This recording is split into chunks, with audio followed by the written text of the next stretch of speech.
નમસ્કાર, હું દીપલ.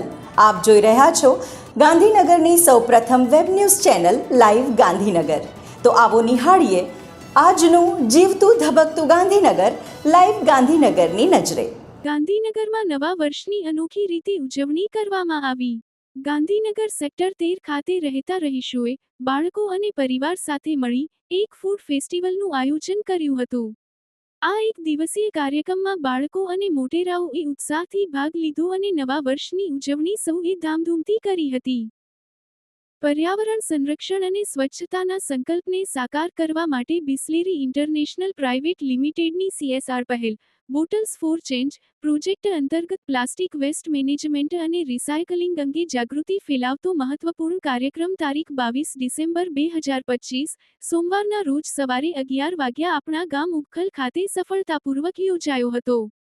આ કાર્યક્રમનો મુખ્ય ઉદ્દેશ વપરાયેલા પ્લાસ્ટિક વેસ્ટને યોગ્ય રીતે એકત્ર કરી તેને રિસાયકલિંગ માટે મોકલવાની પ્રક્રિયા અંગે વિદ્યાર્થીઓ તથા ગ્રામજનોમાં જાગૃતિ લાવવાનો હતો, જેથી પર્યાવરણને સ્વચ્છ અને સુરક્ષિત રાખી શકાય. આ જાગૃતિ કાર્યક્રમ સર્વ વિદ્યાલય યુનિવર્સિટી, કડીના NSS વિભાગના સહયોગથી આયોજિત થયો હતો. કાર્યક્રમમાં ગ્રામજનો, વિદ્યાર્થીઓ, NSS સ્વયંસેવકો તથા ગામના 75મી વધુ સક્રિય સભ્યો મોટી સંખ્યામાં ઉપસ્થિત રહ્યા. ઉપસ્થિત તમામે કાર્યક્રમ દરમિયાન પ્લાસ્ટિક વેસ્ટ મેનેજમેન્ટ સંબંધિત અનેક મહત્વપૂર્ણ અને ઉપયોગી પ્રશ્નો પૂછ્યા, જેના દ્વારા કાર્યક્રમની ગંભીરતા અને અસરકારકતા સ્પષ્ટ થઈ. કાર્યક્રમમાં ગામના સરપંચ શ્રી અમૃતભાઈ પટેલની વિશેષ ઉપસ્થિતિ રહી, જેમણે પર્યાવરણ જાળવણી માટે આવા કાર્યક્રમોની આવશ્યકતા ઉપર ભાર મૂક્યો અને ગ્રામજનોને પ્લાસ્ટિકનો જવાબદાર ઉપયોગ કરવા અપીલ કરી. બિસ્લેરી ઇન્ટરનેશનલ પ્રાઇવેટ લિમિટેડ તરફથી શ્રી પાર્થ ઓઝા, CSR એક્ઝિક્યુટિવ પોતાની ટીમ સાથે ઉપસ્થિત રહ્યા હતા.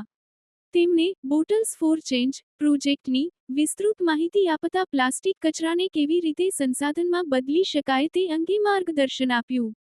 આ સમગ્ર કાર્યક્રમનું સફળ સંકલન કોલેજના આચાર્ય ડોક્ટર રમાકાંત પૃષ્ટિના માર્ગદર્શનમાં ઉપાચાર્ય ડોક્ટર જયેશ તન્ના અને કડી સર્વ વિશ્વવિદ્યાલય યુનિવર્સિટીના NSS પ્રોગ્રામ કોઓર્ડિનેટર અને કોલેજના પ્રોગ્રામ ઓફિસર ધર્મેન્દ્રસિંહ રાઠોડ દ્વારા કરવામાં આવ્યું હતું.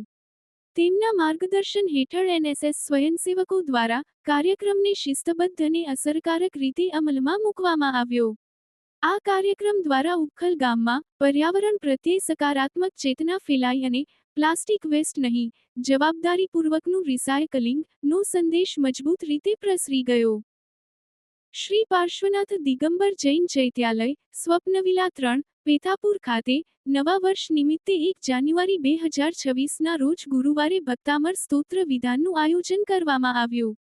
ભક્તાંબર સ્તોત્ર એ જૈન ધર્મનો મહત્વનો સ્તોત્ર છે, જેમાં પ્રથમ તીર્થંકર ભગવાન આદિનાથની સ્તુતિ કરવામાં આવી છે, જે મનની શાંતિ, સકારાત્મકતા અને આધ્યાત્મિક શક્તિ પ્રદાન કરે છે.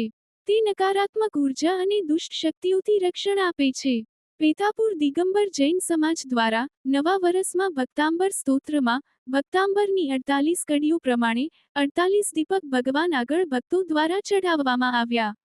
મોટી સંખ્યામાં ધર્મપ્રેમી ભાઈઓ તથા બહેનોએ ભક્તાંબર વિધાનનો લાભ લીધો અને નવા વર્ષની પ્રભુ ભક્તિથી શરૂઆત કરી. ઉમા આર્ટ્સ અને નાથીબા કોમર્સ કોલેજ સેક્ટર 23માં એક કાનૂની શિબિરનું આયોજન થયું.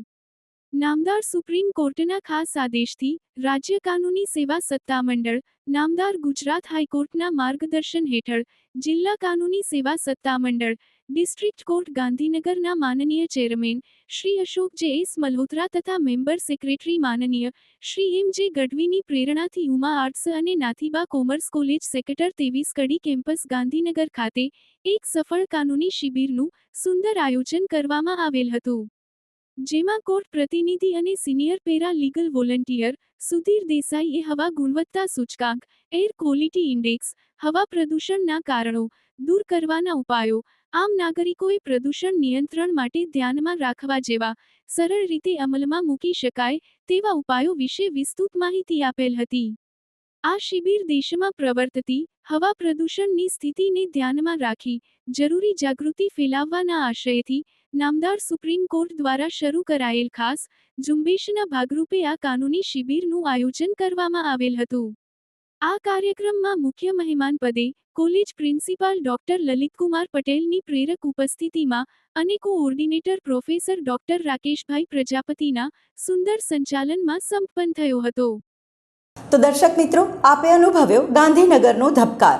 આપની આસપાસ બનતી આવી જ ઘટનાઓની જાણકારી અમારા સુધી પહોંચાડવા માટે સ્ક્રીન પર દર્શાવેલ નંબર પર વોટ્સએપ દ્વારા અથવા ઈમેલ આઈડી પર મેલ કરીને આપ અમારો સંપર્ક કરી શકો છો. ધન્યવાદ.